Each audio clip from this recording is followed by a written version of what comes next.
When a man finds himself utterly alone, without a friend to lean on, without a voice that echoes understanding, without a presence that affirms his existence, he enters a strange and terrifying territory. This isolation is not simply physical solitude, but a deeper existential encounter with the self. It is here, in the absence of external scaffolding, that the very core of identity is laid bare and exposed. When there is no one but God, the masks fall away, the distractions fade, and the man is left face with the most profound question of all: who am I, really, when everything else is stripped away? The modern world offers countless ways to escape this confrontation. We fill our lives with noise, entertainment, social media, endless chatter, and transient connections. But these are mere shadows on the wall of the cave, distractions from the fundamental confrontation with being itself. When a man is stripped of all these distractions, when the voices of others disappear and no applause or validation rings out, he confronts the abyss within. This is no trivial moment. It is a crucible where identity is either forged anew or destroyed in despair. Psychologically, this is the moment when the individual must reckon with the chaos that lurks beneath the surface of his ordered life. Without the reassuring presence of others, without the safety net of social belonging, the man must face the unknown within himself. This unknown is often terrifying, the feelings of worthlessness, fear, anger, and confusion that we all carry but usually bury under the weight of routine and distraction. But these feelings, while painful, are necessary for growth. They force the man to wrestle with the most elemental truths about his nature, his failures, his potential. Isolation in this sense is a form of existential trial. It is a journey to the depths of the self, where the superficial and the transient no longer hold sway. The man, having no one to turn to but God, must either collapse under the weight of his own inadequacies or rise to the challenge of self-discovery. This rising is not a comfortable process, it is a heroic ordeal. It demands brutal honesty and the courage to confront the shadows in the soul. It requires the man to become his own judge and his own redeemer. This encounter with the self, isolated and unmediated by others, is profoundly revealing. It exposes the structures of belief and meaning upon which the man has built his life.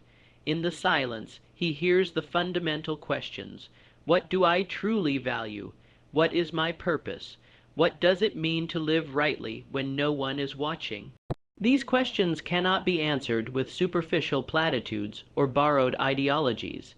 They demand personal, lived experience and the cultivation of a relationship with something greater than oneself.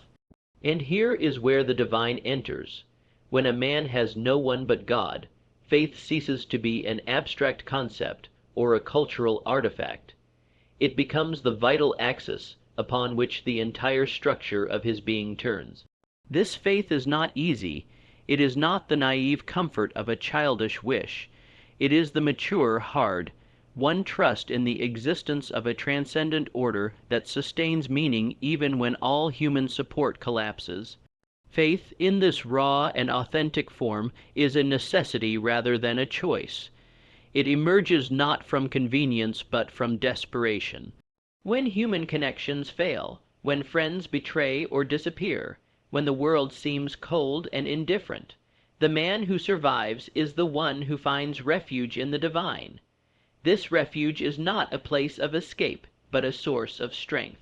It is the recognition that despite the chaos, there exists a ground of being that is stable, reliable, and purposeful. This relationship with God is transformative. It changes the way a man experiences suffering, loss, and loneliness. It reframes the narrative of life from one of random misfortune to one of meaningful challenge. When a man believes in God in this fundamental way, he adopts a stance of active engagement with reality, even when reality is harsh and unyielding. He does not deny pain or hardship. Instead, he recognizes them as parts of a larger order that demands endurance and growth. Psychologically, this reliance on God functions as an anchor for the self. It provides a framework within which chaos can be integrated rather than disintegrating the personality. Without such an anchor, the man risks becoming adrift, vulnerable to nihilism or despair. The absence of human companionship is counterbalanced by the presence of the divine. This presence is not an abstract idea, but a lived reality that shapes thoughts, emotions, and actions. Moreover, this necessity of faith calls the man to a higher level of responsibility. When no one else stands with him, he cannot rely on human approval or support. His actions and decisions must come from a deeper source, his own conscience, informed and disciplined by his faith. This responsibility is not a burden, but a privilege. It signifies the man's autonomy and his capacity to create meaning in an indifferent universe. In the absence of others, the man learns to hear the voice of God within, the voice that calls him to order, to truth, to courage. This internal dialogue becomes the foundation of his moral compass. Without it, moral chaos ensues. The man who has no one but God must become his own lawgiver, judge, and executor of justice. This is a daunting task, but also the path to authentic maturity. Faith in God, when stripped to its essence, also entails a confrontation with doubt and uncertainty. It is not a simple or static condition. The man alone with God wrestles constantly with questions of meaning and purpose. He endures moments of spiritual dryness, confusion, and despair. But this wrestling is itself a form of faith. It is the refusal to settle for easy answers and the commitment to seek truth regardless of the difficulty. This dynamic faith fosters resilience. It creates a capacity to face suffering with dignity and strength. The man who has no one but God understands that suffering is inevitable but not meaningless. Through his faith, suffering becomes a pathway to transformation rather than a pit of destruction. This perspective allows him to navigate the darkest valleys without losing his sense of self or his hope for redemption. In practical terms, this relationship with God informs every aspect of life. It shapes the man's habits, priorities, and interactions with the world. Even in solitude, he is not isolated from reality. Instead, he is engaged with it through a lens of meaning and purpose. This engagement is active, not passive. The man who has no one but God does not resign himself to victimhood or despair. He acts with courage and clarity, grounded in the knowledge that he is part of a larger story. This story transcends individual existence and connects the man to a tradition of faith and wisdom that spans generations. In this connection, he finds not loneliness but belonging, a belonging that is deeper and more enduring than any human relationship. This belonging sustains him through trials and nourishes his hope for renewal. Ultimately, the man who has no one but God confronts the fundamental paradox of human existence, that true strength and freedom emerge not from independence, but from dependence on something greater than oneself. This dependence is not weakness, but the foundation of genuine autonomy. It is the source of meaning in a world that often seems indifferent and chaotic. The journey into this solitude is not for the faint of heart. It demands courage, honesty, and a willingness to suffer, but it also offers the possibility of profound transformation. The man who endures this trial emerges with a deeper understanding of himself, a clearer vision of his purpose, and a resilient faith that sustains him through life's inevitable storms. This encounter with God in isolation is the crucible in which the self is forged. It is where a man learns what it means to stand firm when everything else falls away. It is the place where he discovers that he is never truly alone, because God is always present, even when no one else is. When a man has no one but God, the temptation toward victimhood looms large. It is easy to surrender to the bitter narrative of being forsaken, abandoned, or wronged by the world. Loneliness can breed resentment, self-pity, and a paralysis of the will. Yet the truly awakened man understands that surrendering to this narrative only deepens the abyss. In the absence of human support, the individual is faced with a critical choice: to embrace responsibility or to cling to victimhood. The difference between these two paths is the difference between decay and growth, chaos and order, despair and hope. Responsibility is a sacred concept. It is not merely about bearing burdens or fulfilling obligations. It is about recognizing that one's life, meaning, and destiny rest fundamentally in one's own hands. When others disappear, when the noise of human connection falls silent, responsibility becomes the axis upon which the man's existence turns. No longer can he blame circumstance, society, or other people for his condition. He is alone, and therefore must stand alone, not as a victim, but as a sovereign agent. This transition from victimhood to responsibility is the hallmark of maturity. It demands brutal honesty and a refusal to externalize blame. To embrace responsibility is to say, yes, I am in this situation. Yes, I am lonely. Yes, I am hurting. But now, what am I going to do about it? It is a declaration of will against despair, of purpose against meaninglessness. It signifies a conscious decision to order one's life from within, rather than allowing it to be shaped by chaos without. Psychologically, this is a transformative moment. It forces the man to examine his own role in the creation of his life's narrative. Even when external circumstances are tragic or unjust, the way a man responds to them is always within his control. This realization can be terrifying, for it removes the comforting illusion of helplessness. But it is also deeply liberating. It restores agency, restores meaning, and reclaims the possibility of change. When a man has no one but God, this responsibility is not borne alone. It is carried in partnership with the divine. The divine does not relieve him of his duties, but empowers him to fulfill them. This partnership redefines responsibility not as a burden, but as a vocation, a calling to become something greater than the sum of one's circumstances. The man who stands alone yet holds fast to this calling is no longer subject to the tyranny of his situation. He becomes the master of his fate, the captain of his soul. This shift has profound implications for how suffering is understood and endured. Life, by its very nature, entails suffering. It is unavoidable.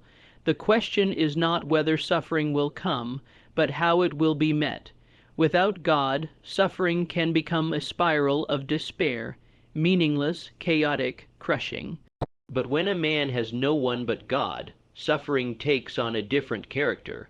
It becomes an element of a sacred process, a fire that refines rather than destroys. Suffering with God present is not suffering alone.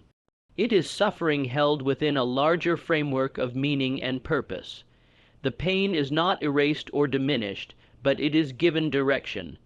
It becomes a means of transformation rather than a cause of ruin. This transformation is not superficial or sentimental.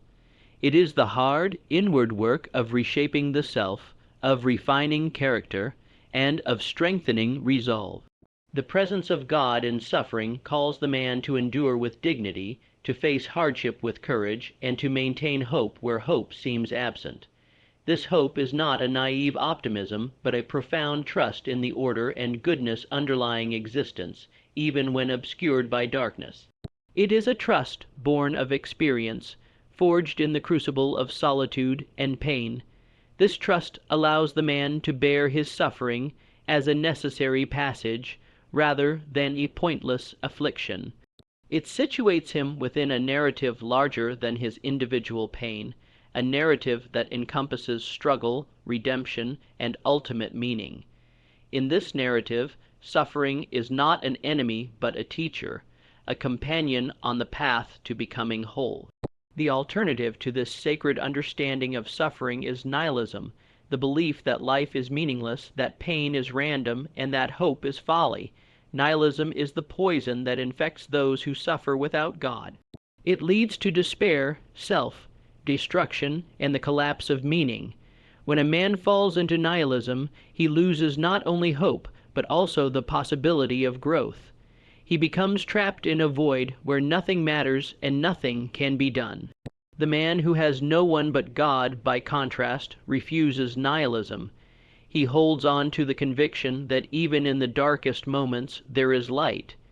This conviction is not a passive wish, but an active stance, a choice to fight against chaos and meaninglessness. It is a defiant act of will grounded in faith. This faith is a dynamic force that shapes the man's experience of suffering and loneliness. It transforms these conditions from prisons into opportunities. Instead of succumbing to bitterness or despair, the man channels his pain into strength and his solitude into self-mastery. The divine presence becomes the wellspring of resilience. This resilience manifests in a willingness to accept the burdens that life imposes and to meet them with courage. It is the strength to say, "I will carry this because it is mine to carry." This acceptance is not resignation, but a profound engagement with reality as it is, rather than as one wishes it to be. Through this engagement, the man is drawn into a deeper understanding of the nature of existence. He learns that suffering and hardship are not anomalies but integral parts of the human condition. This learning cultivates humility, empathy, and wisdom. It softens arrogance and fosters compassion for the suffering of others. In this way, suffering with God present becomes a path not only to personal transformation, but also to a greater connection with the world. The man who has endured loneliness and pain without succumbing to nihilism develops a capacity to bear witness to the suffering of others. He becomes a source of strength and hope in a fractured world. This witnessing is an extension of responsibility. It is the recognition that one's own suffering is not isolated but connected to the suffering of humanity. It calls the man to acts of kindness, courage, and justice. It moves him from self-concern to a broader concern for the common good. This movement is essential to the process of becoming fully human. It reflects the deep truth that human flourishing arises not from isolation, but from engagement, with oneself, with God, and with others. When a man has no one but God, he learns this truth through the crucible of solitude and suffering. The presence of God, then, is not a passive comfort, but an active force that shapes the man's entire being. It calls him to order, to purpose, and to love, even when love seems impossible. It demands that he face suffering honestly and respond with courage. In this way, responsibility and suffering are intertwined. Responsibility is not simply a task or a duty, it is a response to suffering. It is the act of taking up one's cross, of bearing one's pain with dignity and strength. This act is itself a form of worship, a way of honoring the divine presence in the midst of hardship. The man who embraces this responsibility transforms suffering from a source of despair into a source of meaning. He becomes a participant in a sacred drama, a drama of redemption and renewal. This participation requires faith, courage, and humility. Faith sustains the man in moments of doubt and fear. Courage enables him to face suffering without turning away.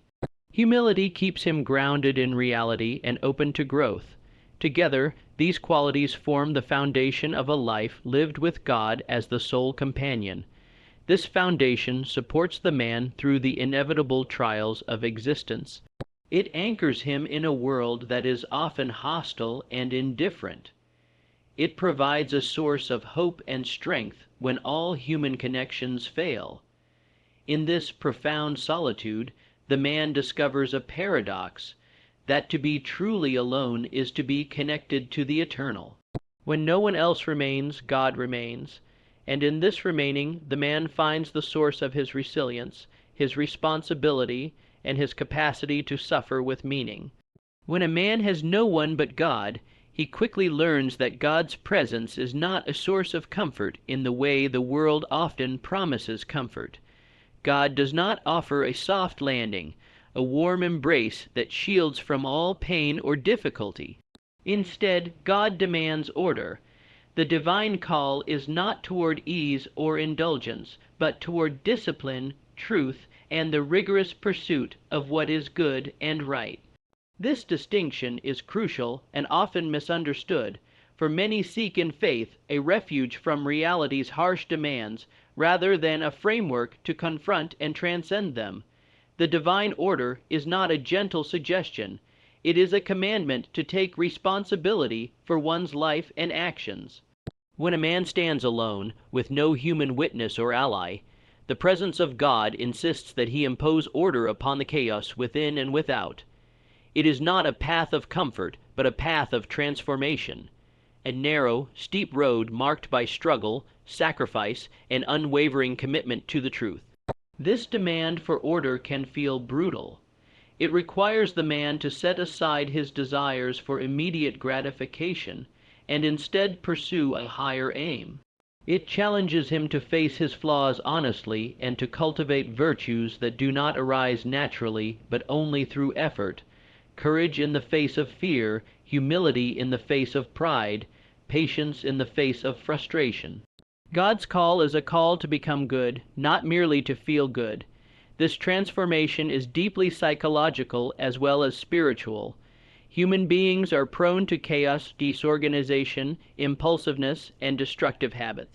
Without a guiding principle, the self fragments under pressure, but the presence of God provides a unifying principle, an archetype of order that the man can emulate. This archetype shapes the structure of his psyche, imposing coherence and stability. In practical terms, this means that the man learns to discipline his mind and body. He develops routines and rituals that cultivate strength and resilience. He confronts his fears rather than fleeing them. He seeks truth even when it challenges his assumptions or brings discomfort. This discipline is not an end in itself, but a means to align the self with the divine order. Importantly, this process is not about perfection, but about honest engagement. The man is called to strive, to fail, and to strive again. He is called to humility, to recognize his limitations, and to seek help from God continually.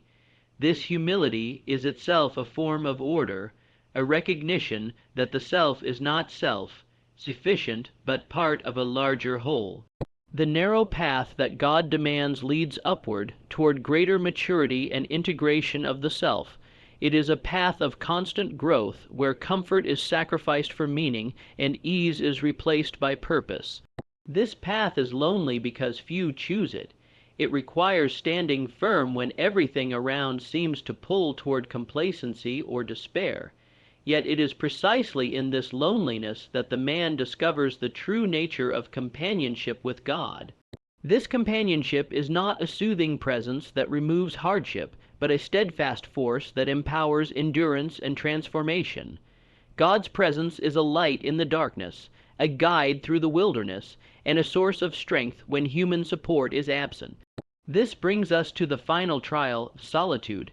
Every great transformation in the history of mankind has its moment of solitude, a wilderness experience, an exile, a period of profound isolation. It is in these moments that the soul is tested, refined, and reborn. When a man has no one but God, he enters this wilderness not as a victim, but as a seeker, a warrior, and a pilgrim. Solitude is paradoxical. It can be experienced as crushing loneliness or as a sacred encounter. The difference lies in the man's relationship with God. Without God, solitude is an empty void that amplifies despair. With God, solitude becomes a sacred space where the man learns to listen deeply, to wrestle with the deepest questions, and to discover the wellspring of strength within. This trial by solitude is the final forging of the self. It strips away illusions and forces the man to confront reality unflinchingly. It demands that he confront his fears, doubts, and weaknesses head on. But it also offers the opportunity for the deepest kind of freedom, the freedom that comes from knowing that one is not defined by external circumstances, but by the integrity of one's soul. In this sacred loneliness, the man discovers that he is never truly alone. The divine presence is a constant companion, watching, guiding, and sustaining. This presence transcends human understanding but is experienced as profoundly real. It transforms solitude from a punishment into a gift, a place of encounter where the man can hear the voice of truth and receive the courage to carry on. The experience of solitude with God also reveals the limits of human relationships. While companionship is vital, it can never fully substitute for the relationship with the divine. Human beings are fallible, transient, and often disappointing. But God is constant, eternal, and faithful. This faithfulness provides the man with an unshakable foundation, a source of hope that does not depend on others' actions or presence. In practical terms, this means that the man learns to stand alone, not with arrogance or defiance, but with humility and strength. He becomes self-reliant in the deepest sense, not because he rejects others, but because he has developed an internal source of support rooted in the divine. This self-reliance is the fruit of solitude and faith, a mature state of being that can face life's trials without crumbling. This mature solitude is not isolation but integration. The man integrates all aspects of his being, his fears, hopes, weaknesses, and strengths, within the framework of divine order. He becomes whole, not by avoiding pain or loneliness, but by embracing them as necessary parts of the journey. Moreover, this journey into solitude and divine companionship equips the man to re-engage with the world in a deeper and more meaningful way. Having been tested and transformed, he returns from the wilderness with greater wisdom, compassion, and courage. He becomes a source of strength for others, a living testament to the power of faith and responsibility. This process reflects a universal truth about human development, that growth often requires retreat, silence, and solitude. Just as a seed must be buried in darkness before it can sprout, the soul must enter the wilderness to emerge renewed. When a man has no one but God, this process is accelerated and intensified, but it is also illuminated by a light that never fades. The trial of solitude is a passage through which the man moves from dependency to autonomy, from chaos to order, and from despair to hope. It is the ultimate test of character and faith, and though it is difficult and painful, it is also the source of the deepest fulfillment and peace. In this sacred loneliness, the man learns what it truly means to be human, to stand firm in the face of adversity, to seek truth relentlessly, and to carry the burdens of existence with courage. He learns that the divine is not distant or indifferent, but intimately involved in the process of becoming. This involvement is both a mystery and a reality. It invites the man to trust, to hope, and to act with integrity even when the outcome is uncertain. It is a call to live with purpose and to accept the responsibilities that come with freedom. Thus, the man who has no one but God is engaged in the most profound human drama, the drama of becoming fully himself in relationship with the divine. This drama unfolds in the silence of solitude, the struggle of responsibility, and the transformative power of faith. When a man has no one but God, he stands at the crossroads of profound transformation. Alone, he confronts the raw reality of responsibility, suffering, order, and solitude. In this solitude, God is not merely a comfort but a demand, to rise, to endure, and to become. This divine companionship fosters resilience, purpose, and courage, guiding the man beyond victimhood into sovereignty over his own life. Through faith, he discovers that true strength arises not from human approval, but from an unshakable inner order anchored in the eternal. In this sacred journey, loneliness becomes the path to ultimate freedom and meaning.